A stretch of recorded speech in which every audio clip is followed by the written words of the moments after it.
നമ്മൾ നേരെ പോകുന്നത് കോഴിക്കോട്ടേക്കാണ്. പി വി കുട്ടൻ തയ്യാറാണ്. Kuttan, very very good morning.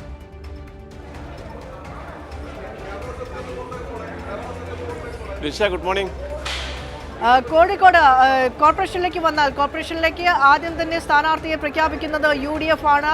അന്ന് അവിടെ മുതൽ തിരിച്ചടി ലഭിച്ചു തുടങ്ങിയതാണ് UDF. കാരണം കോഴിക്കോട് കോർപ്പറേഷനിൽ വലിയ മേൽക്കൈ ഈ തെരഞ്ഞെടുപ്പിൽ ഉണ്ടാകാൻ കണക്കുകൂട്ടിയിരുന്ന ആ കണക്കുകൂട്ടലിലൊക്കെ തന്നെയായിരുന്നു UDF മുന്നണിയുള്ളത്.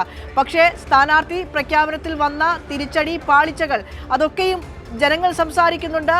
അതുമാത്രമല്ല, LDF ഭരണസമിതിക്ക് അവിടെ എടുത്തു പറയാൻ നിരവധി നേട്ടങ്ങളും ഉണ്ടായിട്ടുണ്ട്. അപ്പോൾ കോഴിക്കോട് ജില്ലയുടെ മനസ്സ് ഇക്കുറി ആരെ പിന്തുണയ്ക്കും?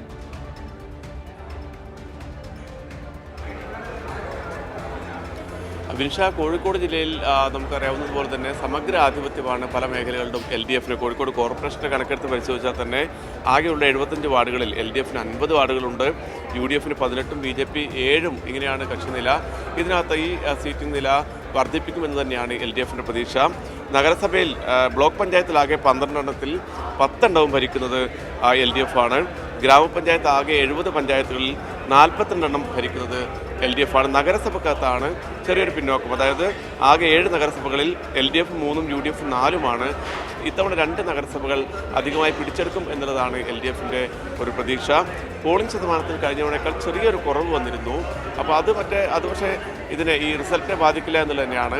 ഗ്രാമനഗര വ്യത്യാസമില്ലാതെ LDF വലിയ മുന്നേറ്റം പ്രതീക്ഷിക്കുന്നുണ്ട്. അതേസമയം UDF-ഉം നില മെച്ചപ്പെടുത്താൻ പറ്റുമെന്നുള്ള ആ പ്രതീക്ഷ അതോടൊപ്പം തന്നെ സംസ്ഥാന നേതാക്കൾ കേന്ദ്രീകരിച്ചുകൊണ്ട് ഇവിടെ പ്രവർത്തിക്കുന്നൊരു സാഹചര്യം ഉണ്ടായിരുന്നു. പക്ഷേ നമുക്കറിയാവുന്നതുപോലെ തന്നെ തുടക്കം മുതൽ തന്നെ വലിയ പ്രശ്നങ്ങളായിരുന്നു. തമ്മിൽ DCC ഓഫീസിലെ സ്ഥാനാർത്ഥി നിർണയത്തെ ചൊല്ലിയുണ്ടായ തമ്മിൽ തല്ലേം, അതിനുശേഷം വിമതശല്യം, വളരെ രൂക്ഷമായിരുന്നുള്ള വിമതശല്യം, കൂടാതെ VM ബിനുവിൻ്റെ സ്ഥാനാർത്ഥിത്വം അതിലേക്ക് എത്താൻ പറ്റാതെ പോയൊരു സാഹചര്യം, വോട്ടർ പട്ടികയിൽ പേരില്ലാതെ ആ ലെവലിലേക്ക് എത്തിയൊരു സാഹചര്യം, അതൊക്കെ UDF-നെ വലിയ രീതിയിൽ പ്രതിസന്ധിയിലാക്കുന്നുണ്ട്.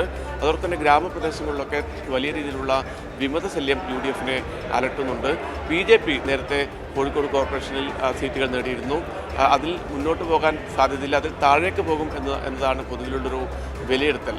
ഞാനിപ്പോൾ ഏതായാലും നടക്കാവ് സ്കൂളിലാണ് നിൽക്കുന്നത്. ഇവിടെയാണ് കോഴിക്കോട് കോർപ്പറേഷൻ്റെ കൗണ്ടിംഗ് സെൻറ്റർ ഇവിടെയാണ്.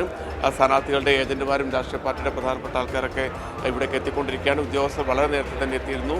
കൗണ്ടിങ്ങിൻ്റെ എല്ലാ ഒരുക്കങ്ങളും പൂർത്തിയായി. 20 കേന്ദ്രങ്ങളാണ്, ഈ നടക്കാവ് സ്കൂൾ ഉൾപ്പെടെ 20 കേന്ദ്രങ്ങളാണ് കോഴിക്കോട് ജില്ലയിൽ വോട്ടെണ്ണൽ നടക്കുന്നത്. വിൻഷ. ശരി, പി വി കുട്ടൻ.